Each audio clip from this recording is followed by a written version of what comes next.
Assessment year 24-25 की income tax return में नई जानकारियां मांगी गई हैं।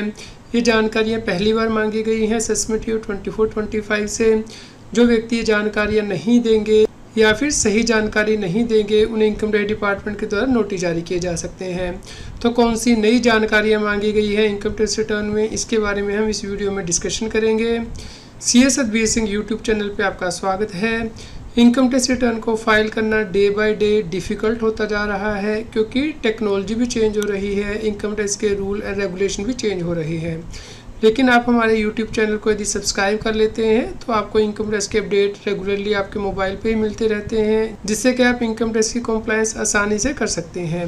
आप हमें व्हाट्सएप चैनल और Telegram channel CS Satbir Singh TaxHeal पे भी सब्सक्राइब कर लें। लिंक वीडियो की डिस्क्रिप्शन में भी दिया गया है, कमेंट में भी पिन किया गया है, ताकि आपको इनकम टैक्स के रेगुलर अपडेट आपके मोबाइल पे मिलते रहें। यदि कोई व्यक्ति इनकम टैक्स में टैक्स ऑडिट कराता है तो अब इसके लिए रीज़न भी पूछा जाएगा। तो इसके लिए 3 नई ऑप्शन को ऐड किया गया है। चलिए चलते हैं इनकम टैक्स रिटर्न में और देखते हैं कि इन्फॉर्मेशन आपको कहाँ पे डालनी है। जनरल इन्फॉर्मेशन के अंतर्गत यहाँ पे ऑडिट इन्फॉर्मेशन का सेक्शन दिया गया है इनकम टैक्स रिटर्न में। तो यहाँ पे आपसे पूछा जाता है कि क्या आप बुक्स ऑफ अकाउंट मेंटेन करने के लिए लायबल हैं, क्या आप ऑडिट कराने के लिए लायबल हैं। यहाँ पे आप नीचे दे सकते हैं are you liable for audit under section 44AB। तो जैसे ही आप यहाँ पे यस करते हैं तो उसके बाद आपसे पूछा जाएगा कि आप ऑडिट क्यों करवा रहे हैं, क्योंकि आपकी सेल, टर्नओवर या ग्रोथ सी स्पेसिफाई लिमिट से ज़्यादा है। जैसे कि दोस्तों 1 करोड़ रुपए से ज़्यादा यदि आपकी टर्नओवर होती है तो आपको टैक्स ऑडिट कराना होता है, या फिर आप सेक्शन 44AD AE के अंतर्गत फॉल करते हैं, लेकिन आप इन सेक्शन पे प्रिजम्पटिव बेसिस पे इनकम नहीं ऑफर कर रहे हैं। यदि आप इन सेक्शन के अंतर्गत तो फॉल कर रहे हैं, लेकिन आप प्रिजम्पटिव बेसिस पे इनकम नहीं ऑफर कर रहे हैं, क्योंकि आप मान लीजिए 8% से कम डिक्लेयर करना चाहते हैं अपना प्रॉफिट, तो आप ऑडिट कराते हैं। तो आप यहाँ पे आपको सेलेक्ट करना होगा कि आप ऑडिट इसलिए करा रहे हैं कि आप इस सेक्शन के अंतर्गत फॉल कर रहे हैं, लेकिन इनकम प्रिजम्पटिव बेसिस पे नहीं कर रहे हैं, या फिर आपका कोई और पर्पज़ है। यहाँ पे अदर भी ऑप्शन दी गई है। तो इस प्रकार अब आपको रीज़न बताने होंगे ऑडिट कराने के लिए डिटेल में।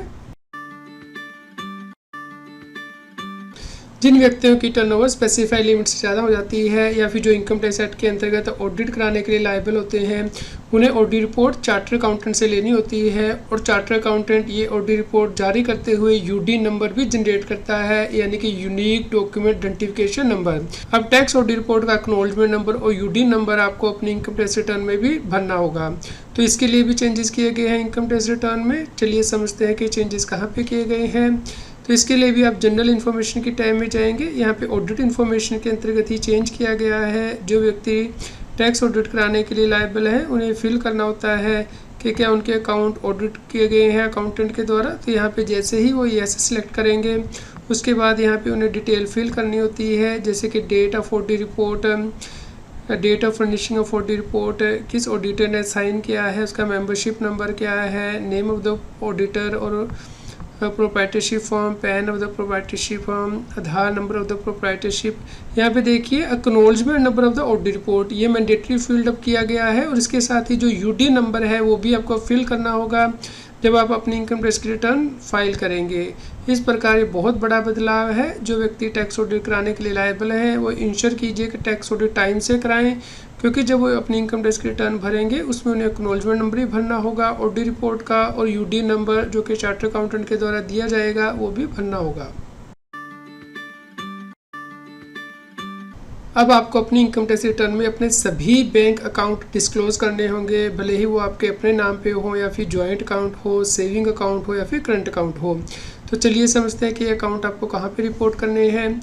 इसके लिए भी जनरल इन्फॉर्मेशन के अंतर्गत ही बैंक डिटेल की टैब दी गई है। यहाँ पे आपके जो बैंक अकाउंट पहले से प्री वैलिडेटेड है वो आ जाएंगे। यदि आपके कोई और बैंक अकाउंट भी है तो आप यहाँ पे उसे रिपोर्ट करेंगे, क्योंकि यहाँ पे मेंशन किया गया है कि सभी बैंक अकाउंट जो कि आपके इंडिया में है any time to in the previous year excluding dormant account, वो आपको यहाँ पे रिपोर्ट करने हैं। तो आप यहाँ पे ऐड अनदर करके अपने बैंक अकाउंट ऐड कर सकते हैं। यदि आप प्रिजम्पटिव स्कीम ऑप्ट करते हैं तो उस केस में 2 करोड़ रुपए तक आपको टैक्स ऑडिट कराने की आवश्यकता नहीं होती है। लेकिन यदि आप 95% अमाउंट अपने बैंकिंग चैनल से लेते हैं, सिर्फ 5% अमाउंट ही कैश में लेते हैं, तो उस केस में 3 करोड़ रुपए तक आपको टैक्स ऑडिट कराने की आवश्यकता नहीं है।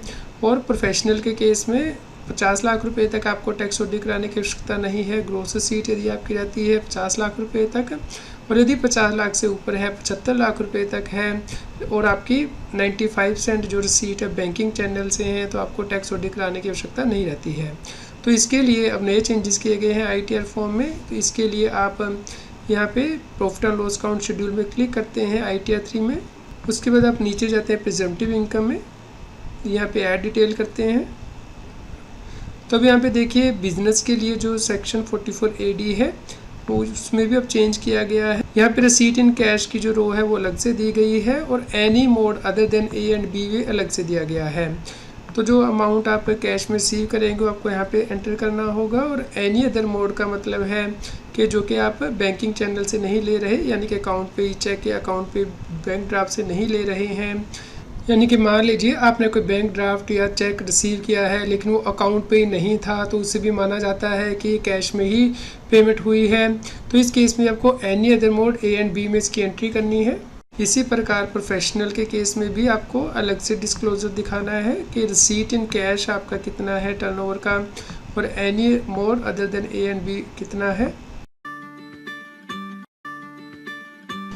यदि कोई व्यक्ति लैंड या फिर बिल्डिंग बेचता है और इनकम टैक्स की रिटर्न को फाइल करने की ड्यू डेट तक कोई नया घर नहीं कंस्ट्रक्ट कर सकता है या फिर परचेज कर पा रहा है, तो उस केस में कैपिटल गेन अकाउंट स्कीम में इसकी इन्वेस्टमेंट कर सकता है। लेकिन अब इसके लिए उसे डिटेल में डिस्क्लोजर देना होगा इनकम टैक्स रिटर्न में। तो चलिए समझते हैं कि क्या एडिशनल डिस्क्लोजर आपको देना होगा। जैसे कि आप यहाँ पे देख सकते हैं शेड्यूल कैपिटल गेन दिया गया है, यानी कि CG। यहाँ पे आप प्रेस करेंगे इनकम टैक्स रिटर्न में। उसके बाद लैंड एंड बिल्डिंग का जो शेड्यूल है इस पर आप यहाँ पे प्रेस करेंगे और यहाँ कंटिन्यू करेंगे। उसके बाद आप अपने लॉन्ग टर्म की यहाँ पे एंट्री कर लेंगे, और यहाँ पे नीचे आप जाएंगे तो यहाँ पे देखिए information about deduction of claimed against capital gain, यहाँ पे आपको प्रेस करना है, यहाँ पे ऐड डिटेल करनी है।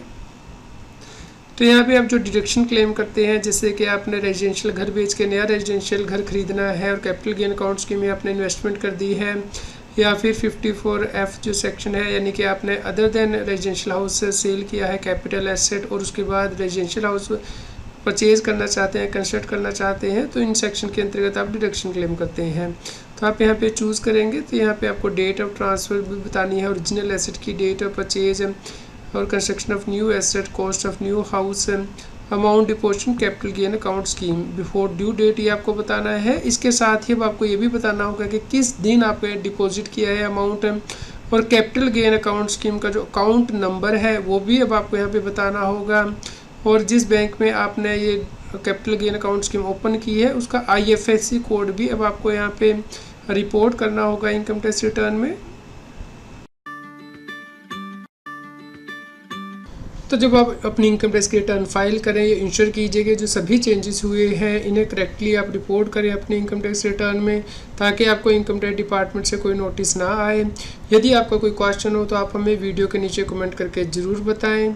आपको कौन सा चेंजेस पसंद आया इसके लिए भी हमें कमेंट करके ज़रूर बताएं। कृपया लाइक करें और शेयर करें ताकि सभी लोगों तक ये जानकारी पहुँच पाए और वो इनकम टैक्स की कम्प्लायंस कर पाएँ। आपको असेसमेंट ईयर 24-25 की ITR कैसे फाइल करनी है, इसके लिए CS Satbir Singh YouTube channel पे प्लेलिस्ट में जाके आप प्लेलिस्ट दे सकते हैं ITR फाइलिंग से रिलेटेड, जिसपे कि हमने 50+ वीडियो कवर की हैं ITR फाइलिंग से रिलेटेड, और वीडियोस में जाके लेटेस्ट वीडियो देख सकते हैं। तो आप इन सभी वीडियोस को देखिए, लाइक कीजिए, शेयर कीजिए ताकि सभी लोगों तक ये जानकारी पहुँच पाए और वो इनकम टैक्स की कम्प्लायंस कर पाएँ। रेगुलर GST और टैक्स अपडेट के लिए इस चैनल को सब्सक्राइब करें।